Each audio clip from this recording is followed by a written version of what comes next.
get flexible tech like the rest of the world. So not only do we need to invest properly, but we also need to recognize just how agile and flexible the rest of the world is. And this resolution, I got to tell you, this one is just as much for our supplier colleagues, our vendor colleagues in the software space as it is for our companies. Okay. And here's what I mean by that. And you kind of led us right into it. But I was talking to a company just a couple of days ago, a client of mine, big company, large company, been around for years. And they were still telling me, they said, hey, to change this banner on this web page, I still have to submit a ticket. Now then, let me tell you guys something. In this day and age, on any website, if that is something you are having to do, something is wrong. Okay, you cannot accept that. Okay, and I know it exists. And so again, I know some of my supplier buddies are probably cringing right now, and I'm not trying to make that happen. I'm trying to say, guys, we've got to all step up. As companies, we can't accept that anymore because our businesses move too fast. For me not to be able to promote on my website what needs to be promoted right now and to submit a ticket and wait the 24, 48, 72 hours it takes to make that happen. When it comes to promotional things like that, hey, the time might have already changed. Okay. So we have to get flexible. And I got to tell you, the rest of the world, Shopify and WordPress and WooCommerce, they're not the only platforms, but there are so many companies, e-commerce companies out there outside of direct sales that lean on these platforms. And when you're exposed to that and when you're aware of it and you look at it and you know how not so rigid those platforms are, it gets very frustrating when you are in a situation where you can't be that agile. And so that's what we are comparing ourselves against. Our customers don't really know the difference between a direct sales company and any other e-commerce company. They don't know and couldn't care less, by the way, about all the stuff we have to track for commissions and all of that. They want to shop, and they're used to shopping on platforms that allow for all this stuff to happen. And they are used to shopping. And again, they don't know what the platform is, but they're used to shopping on a platform that can pretty quickly be updated and be flexible. So this is really our call. We need to get to this point. And again, I think a lot of our software platforms are doing that, but I think we got to get there faster. And so I would encourage our platforms and I would encourage our companies to get there. It's ridiculous for any company to feel like it's your technology that's holding you back. If you feel that way, something's wrong, because technology by its very means is to actually help you do more, help you accomplish more. Okay.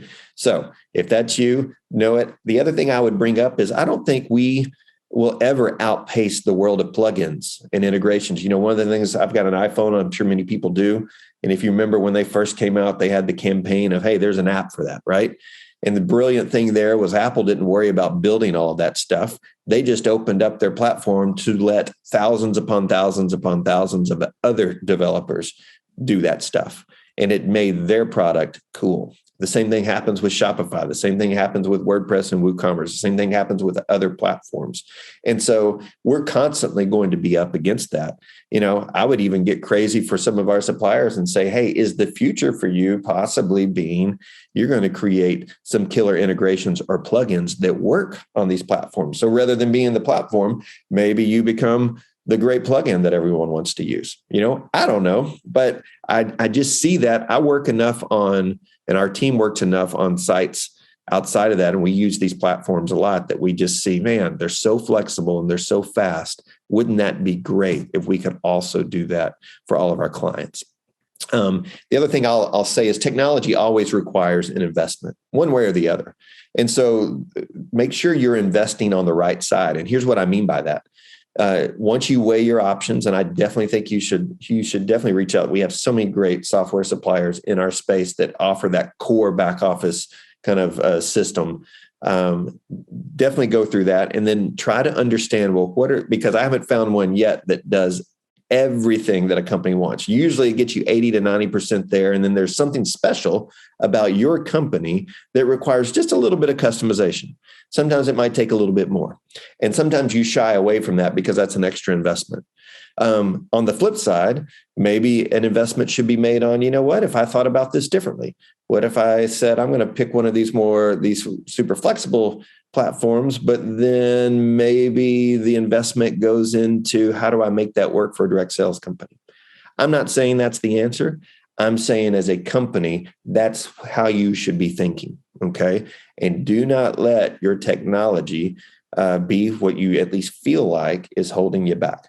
Okay. Do whatever you got to do to get it there. So don't just the second resolution was get the development in place. The third resolution is make sure your system can handle it and can be updated quickly, because otherwise the world is moving. The world couldn't care less about whatever platform you're on. It's not going to wait for you to figure that out. All right. It's going to keep moving. All right. So anyway, and again, Rich, I know you've spent your career, or at least a large part of your career in this space, and you see it all the time. So hopefully I'm not stepping on too many toes. I'm hoping it's no, I don't think you're stepping on any toes. It's as I look at that very last statement, right? Make sure your investment is made in the right area. All I have to do is chuckle, because how do you make sure, right? It's like the next shiny object in the room is always coming out the door. So, as you've said in prior points, it's all about, you're not buying technology for technology's sake. You are what is going to benefit the business, and how can we show what it's doing in the business. So that more than anything probably is the number one criteria on how you're going to figure out, which one is the investment in the right area. Yeah. Well, and I'm sure you've seen it a ton where people come in and they don't even know where to start, right? Well, I don't even know what we need. And I get that's to a certain degree, I understand that, right? It's like, hey, I'm not an expert in this area, but part of your responsibility as a corporate executive is understanding, hey, here's the core business needs that we have, and doing your research.